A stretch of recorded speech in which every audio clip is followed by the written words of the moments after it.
The Metis Tech Show.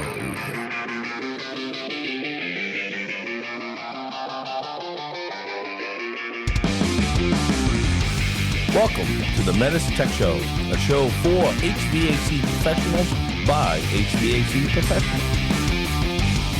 I like how you guys bounce back and forth between heat pump talk and food talk.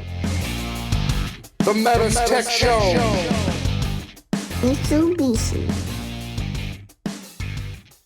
All right, Doug. So we were just talking, and you do the cooking, and you also do, I guess, some baking. You like baking bread. So tell us about that. I wouldn't say I necessarily love it, but yeah, that's one of my chores is doing the baking of the sourdough bread. So, curious, is all your bread baked, or do you still get store-bought bread? Nope, haven't bought store long time now. Well, over a year. All right. So, And are you using regular flour? yeah, Okay. yeah, it's just a general all-purpose flour, high protein. All right. And what makes it sourdough? It's the natural fermentation process in it. Yeah. So, I mean, it's really basic. The sourdough starter is really nothing more than water and flour. And then it uses the natural yeast that's throughout the house, throughout your environment. So wait a minute. You're not buying a little package of that Fleshman's yeast and throwing it in Don't there? have to use that at all. That's interesting. Yeah, that's part of the thing with the sourdough specifically, right? Yes. That's the process that makes it sourdough. I did not know that. I thought all bread had yeast. So does the container have to be air sealed, or Nope. do you leave it open? Nope. Yeah, leave it open. Let's just leave it open. Oh, that's So, I got dogs and cats and stuff. so it gives you a unique sourdough flavor, is what you're saying. Huh. Yeah. Okay. See, I did not know. I've eaten sourdough, and I did not know that's how it was made. And Paul's may have a little bit more fiber to it yeah, with the cats and dogs. yeah. Well, the cats get busy jumping up on the counter. So, and I didn't realize I should because I've taken plenty of indoor air quality training. I guess I should have realized there is yeast in the air. Apparently. Yeah. Yeah. So with that though, you essentially keep your starter going forever, but then when you actually want to make like a loaf, you would just take part of that starter, right? And then use Usually more what flour. what you do is they have what you call feeding, just like feeding your dog. Yeah. Like a pet. Yeah. But kind of like a chia pet, but, and, you can go on the internet and look at it. Everybody has their own ideas on how much flour you should have, how much water you should have when you feed it to allow that yeast to grow. Part of the process is you have what's called discard, because say I start with I usually run a 50-gram starter base. Okay. So, and then I do a 1-to-1 feeding. So when I feed it, I add 50 grams of flour, 50 grams of water, stir it, let it sit. And it takes 8 to 12 hours. Okay. And in that time, the yeast will build up, it'll ferment, builds the gas, and it'll rise. And then at its peak, depending on who you talk to, that's when you like to use it because that's when it's most active. Okay.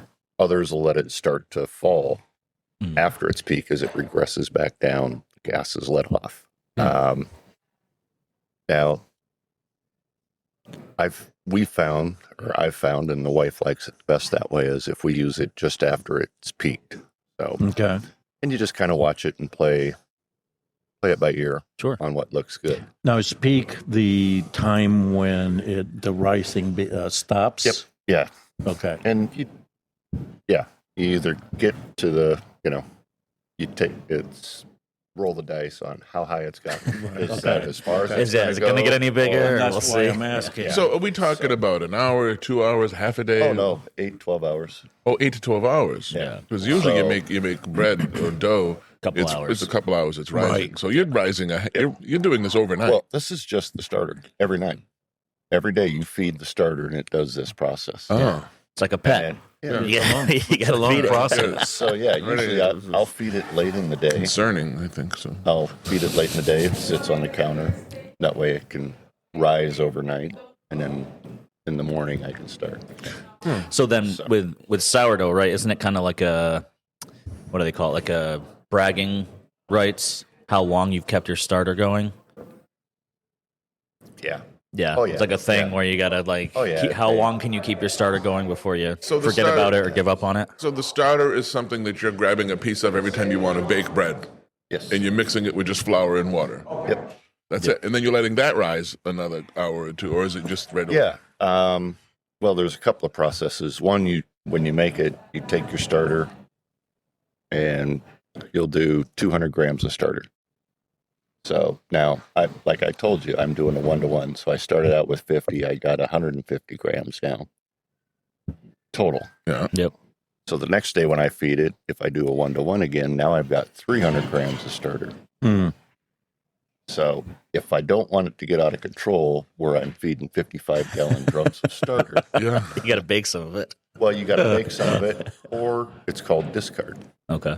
So you take your starter, you take your 50 grams back out. Now I've got 100 grams to do whatever I want with. Mm.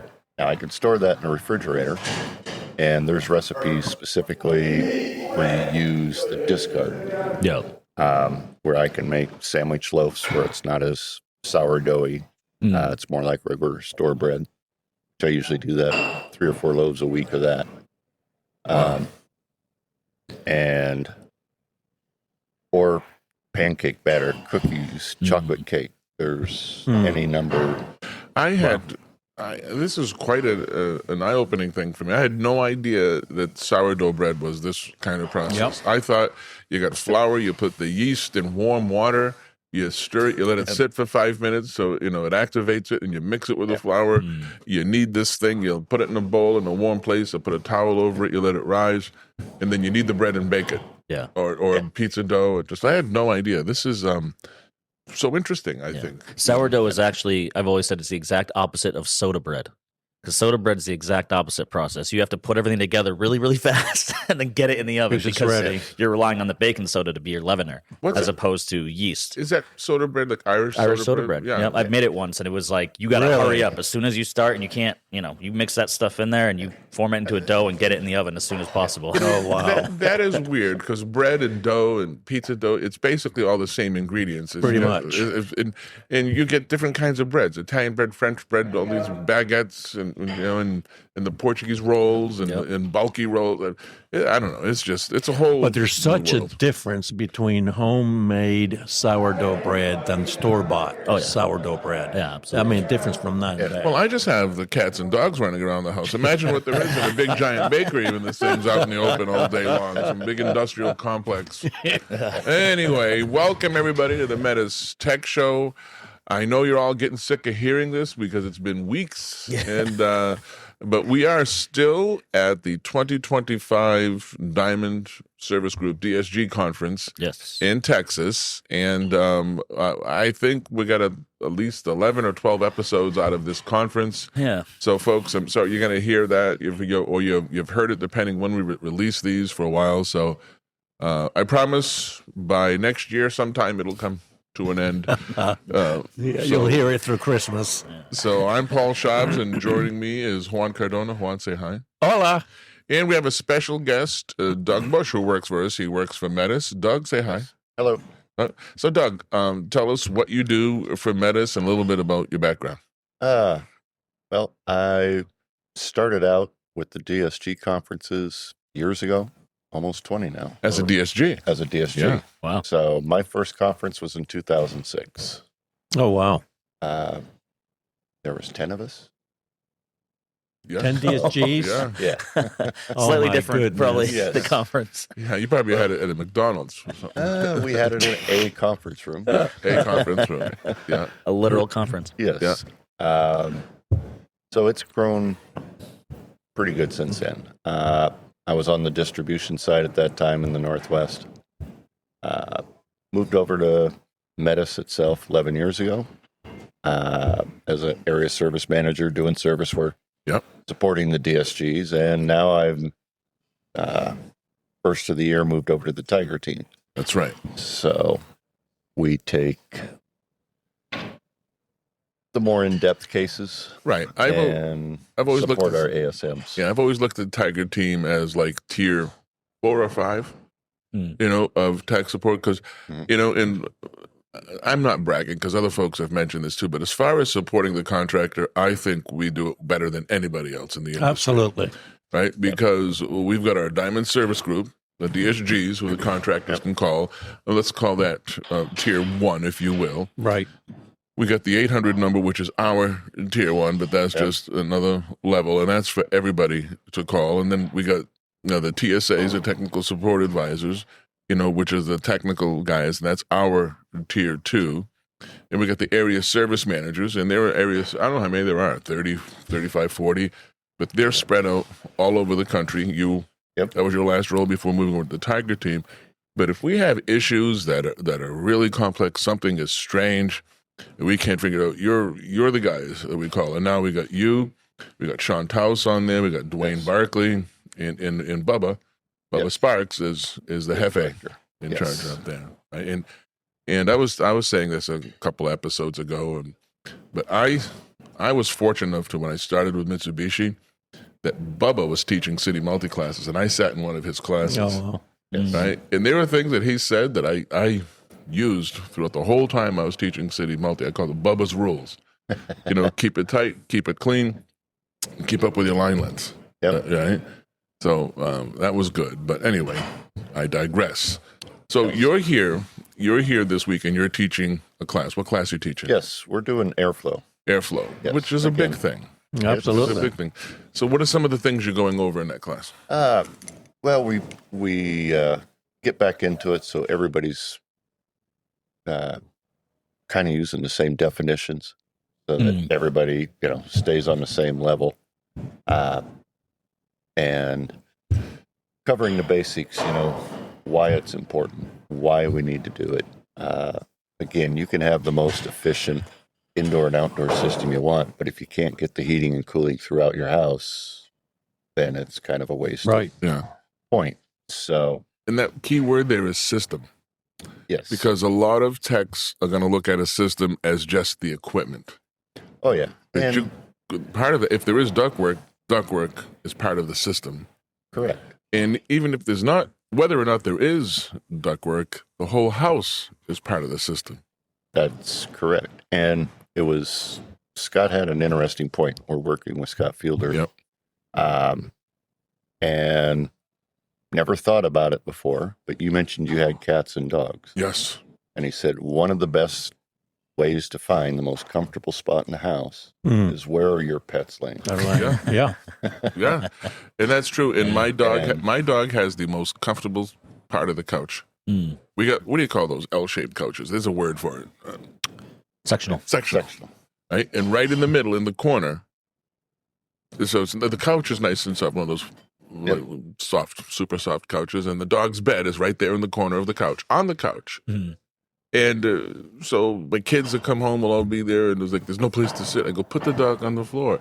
You put the bed on the floor, and the dog looks at you like you just what did you just kicked it. And what am I going to sleep on the floor like a common dog? One thing that I was taught also early on, this was about 30 some years ago, I had a teacher that taught me airflow. And in basements where you see cobwebs.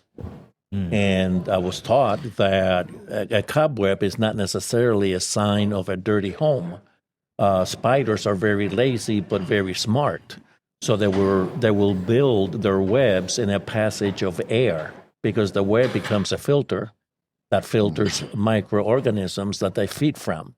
So that's how we used to find air leaks in return air ducts. Interesting. In a basement. You look for the cobwebs, and that's where the air leak was. Wow. So so far nature's our friend. Because, Absolutely. And my cat lays on the same spot on top of the couch on the back, and it's right underneath the register. Yeah, in the winter or the summertime, she's right underneath the register on the back of the couch because I got it aiming towards the windows, and she gets to watch everything that's going on. Anyway, I digressed again. So get back to Scott Fielder.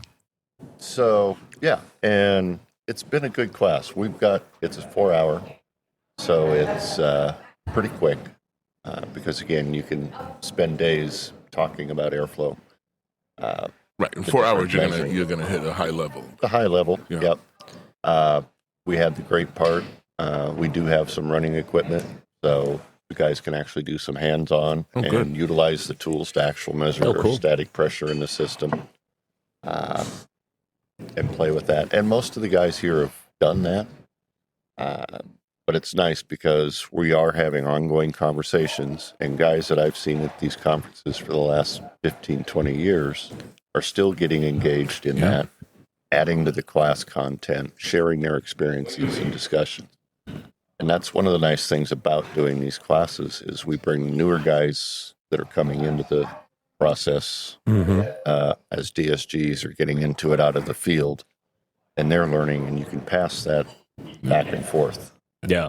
I think as an industry, airflow is one of the things that most of us are lacking proper procedures, proper training. Exactly right. You know, it's we're all about the box. We're all about the equipment. We're all about the piping. We're all about the wiring. Very little is spoken about airflow, and it's the thing that we do the most with, but it's the one thing that we know the least about. Especially with changeouts. Yes. Right? If you're doing a changeout and you're looking just at the box, just at the furnace, or just at the A coil, or just at the air handler, then you're missing the boat. You have to look at the ductwork, and you have to look at the whole house.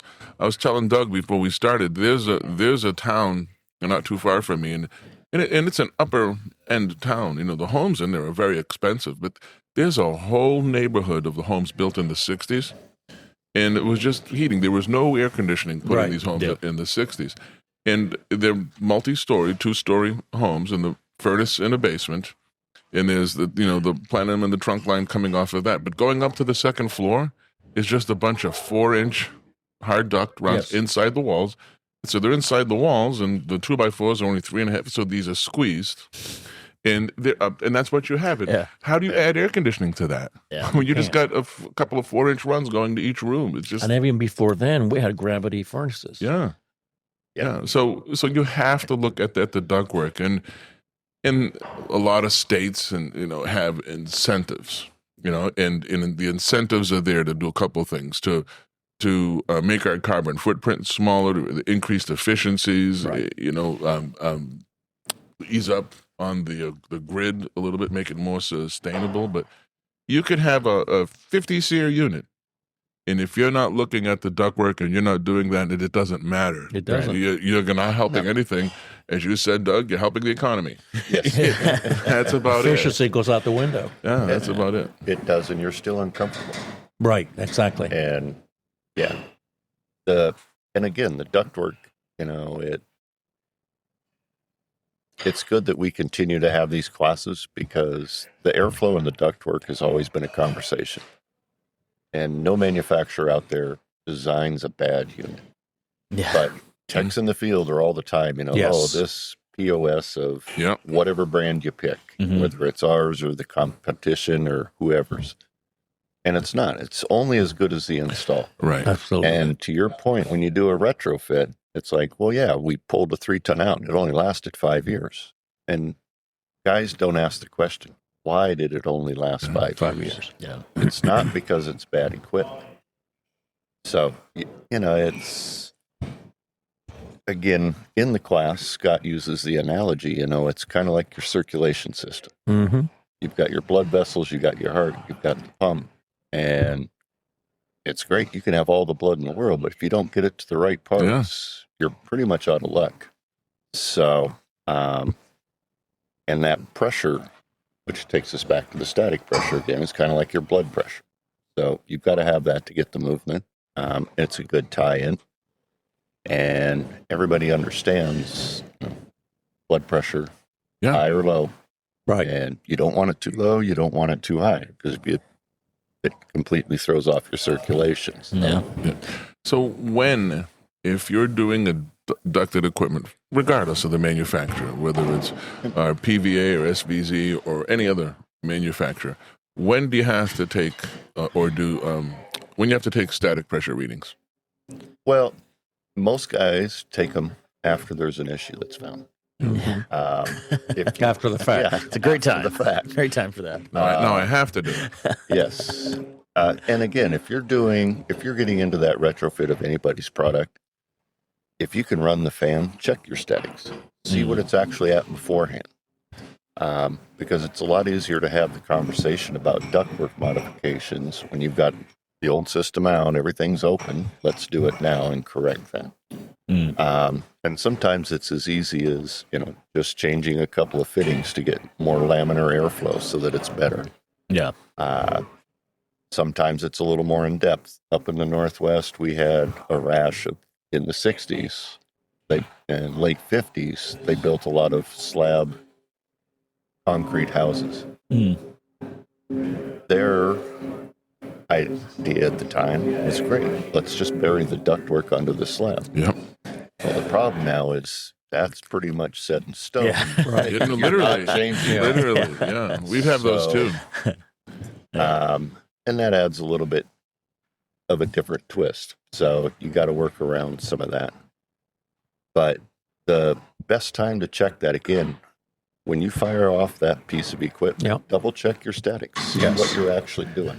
When I was in That should- business, I did as a business, we did a lot of duct renovations. So we would test in before and then test out after, because it's critical.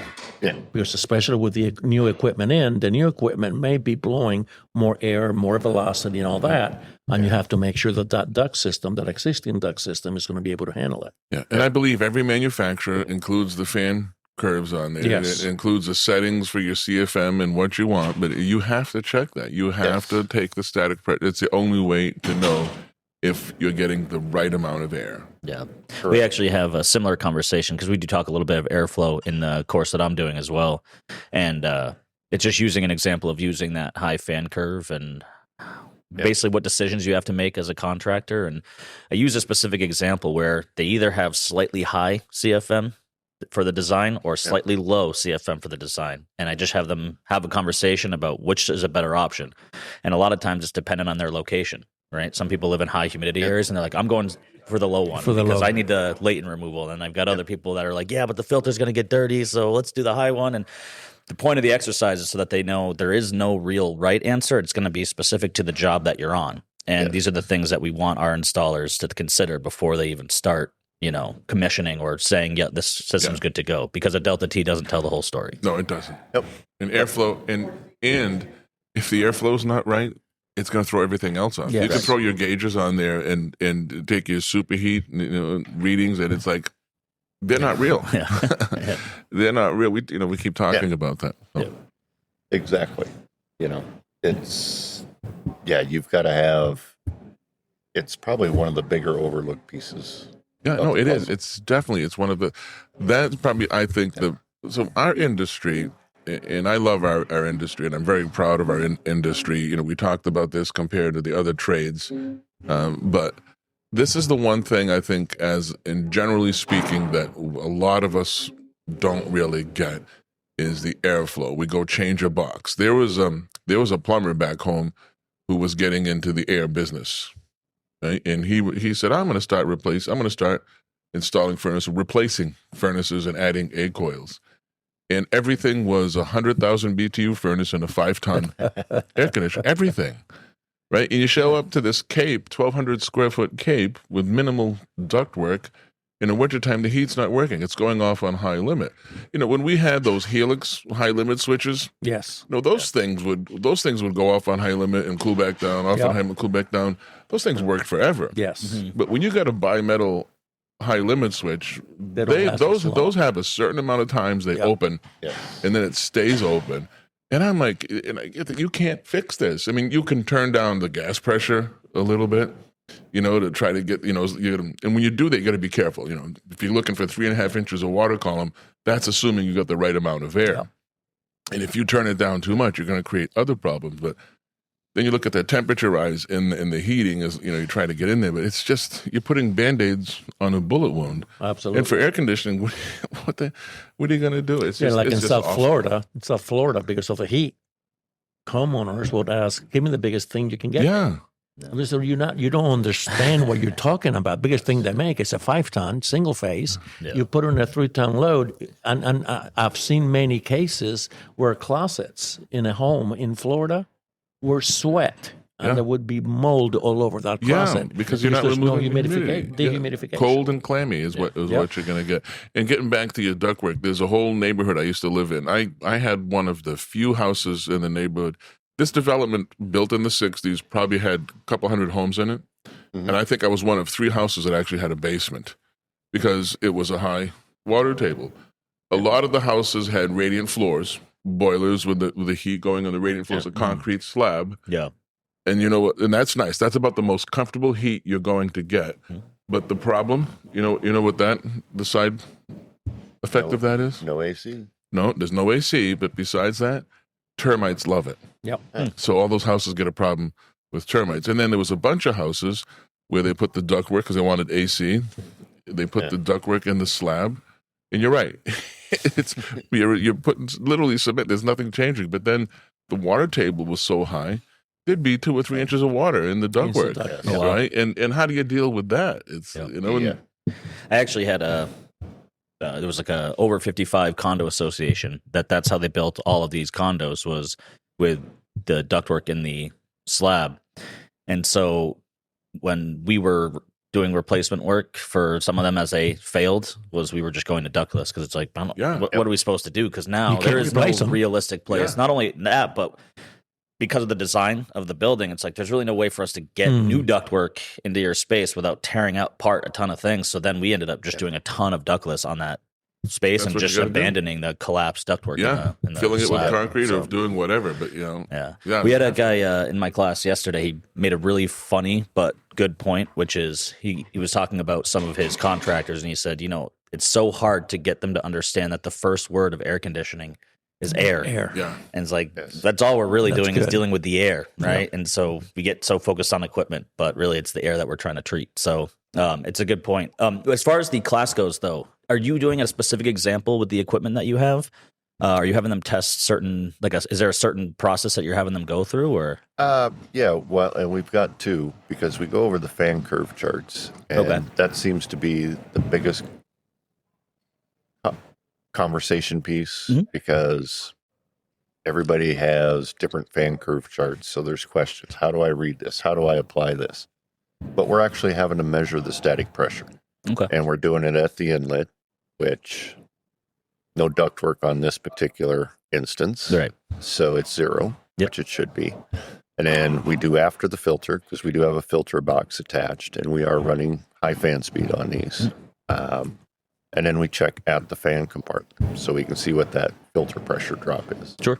And then we're also doing traverses on the supply duct, and we have dampers on the SEZ or our SVZ trainer.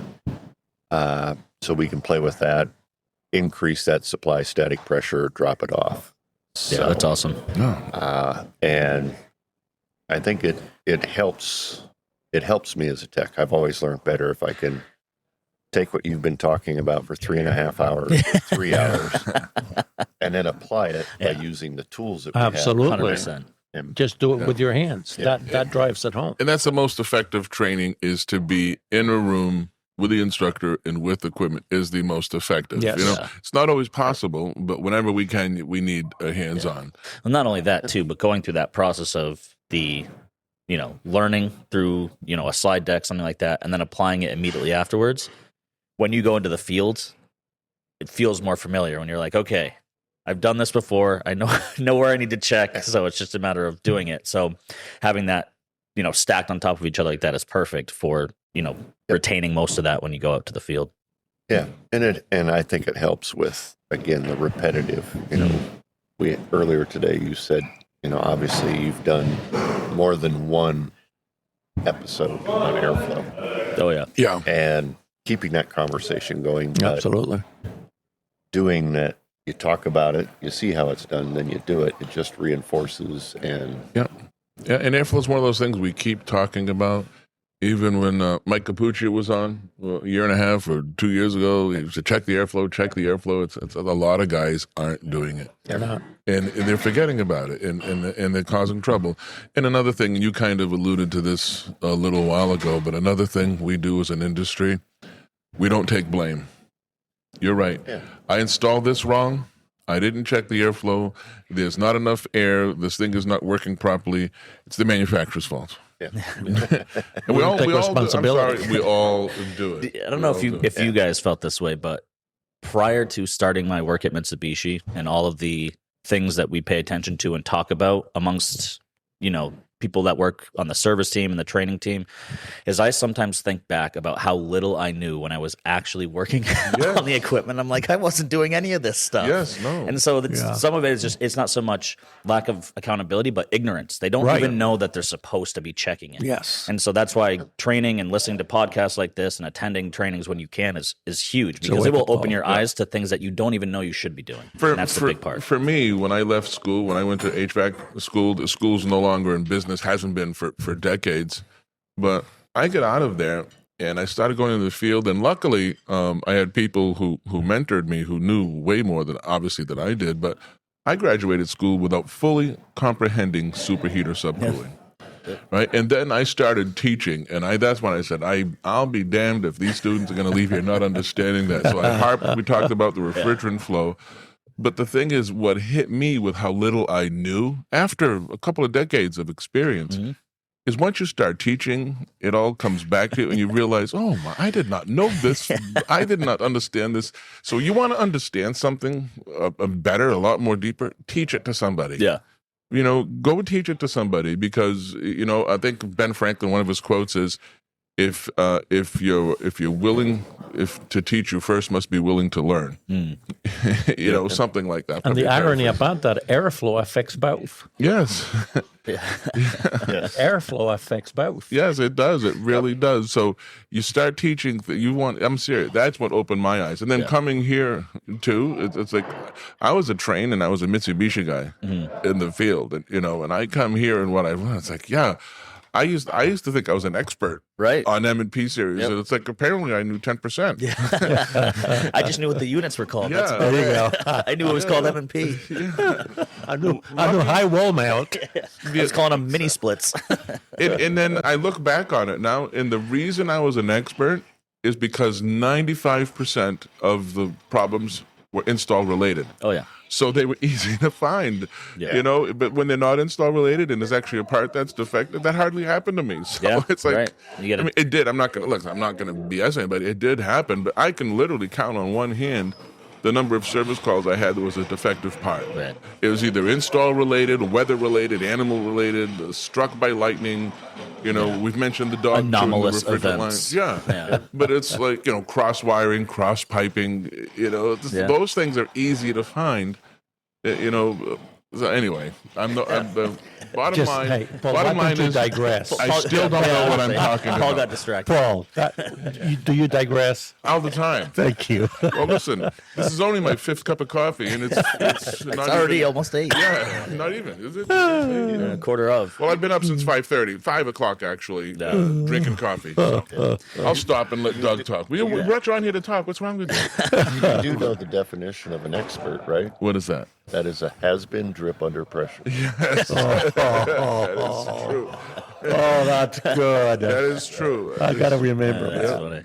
funny. So what else we covered in this class? Well, Let's get back to you. Yeah, one of the things, we sit here and we talk about how important the airflow is, and it is. And sometimes, though, as we have more of this conversation and we get into it, everybody harps, oh, you've got to do the ductwork, you got to check this. And there is more awareness of that. The other side of it is I've been in some houses in Seattle, historic houses, and the ductwork in those places is artwork. It's a lost artwork. As our construction industry has changed and it's gone to the mass production, rolling it out, our ductwork, flex duct, love or hate it, ductboard, you name it, it's all based upon low cost dollar, fastest job, get it where it needs to go. Yeah. If our airflow is 80%, that's probably a good job in most people's eyes. Yeah, it's pretty good. And so it is, the ductwork side of it is kind of a lost art in some of these jobs. The houses we were in Seattle didn't have to touch a thing. It's a 3-story house, and they had a less than a degree deviation Wow. from floor to floor. from first floor to the third. Wow, Wow. But you also that's unheard of. But you also have custom-made duct that's 7.5 inches Okay. by 6 3/4. Yeah. Right. They sized it all out. Wow. They laid it out. They knew what they needed for airflow, and they had that airflow in those rooms. So, it's great when your ductwork is good, and there are good jobs out there. Oh, there are plenty Yes. of Oh, good yes. jobs. Yeah. Plenty. There's So- plenty of people that do it right, and Yep. that's the whole point. And we sometimes forget that in our industry as service guys, because all we see are the problem jobs. So, it is good. So, but to get back to the class, it's good to see the guys with the hands-on section, because when you're doing slide decks, anybody have questions? Mm. People have a tendency not to want to raise their hands. Right. Even though 15 other people in that classroom Have the have same- the May have the same question. Yep. But when I get 10 guys standing around the units and they can't all put their hands on the test equipment, they're talking back and forth. Yes. And the questions come out in the banter, kind of like on this podcast. Oh, yeah. Yeah. They're more at ease because we're used to working on equipment. So now you can talk. And I like that about having the hands-on section. If nothing else, it opens up the conversation more than just sitting in your chair. I agree. Yeah, And it is. So, So I know you have to get back, as you're actually teaching a class in a little while, and in fact, so is Bryn. It's the last class. We're winding down.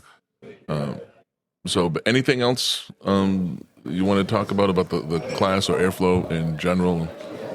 no, not really. I appreciate you guys setting up these podcasts and the amount of work that the training department does in helping us get these classes set up and covering the subjects and laying them out. Yeah, so we have to start planning for next year. Actually, on Monday. I'm not even joking. That's what we should be doing. Right. Okay, let me rephrase that. We should be starting to plan for the next year's on Yes. Monday. We'll probably start in January or February. Yep. Yeah, I would imagine. But that's Brian Derry's job. It's not our job. We always work best when we're under the 8 ball. Under though, pressure. so, Yeah. Oh, yeah. That's when we're experts. Yeah, we're always. I'm surprised we haven't turned into diamonds by now. The pressure.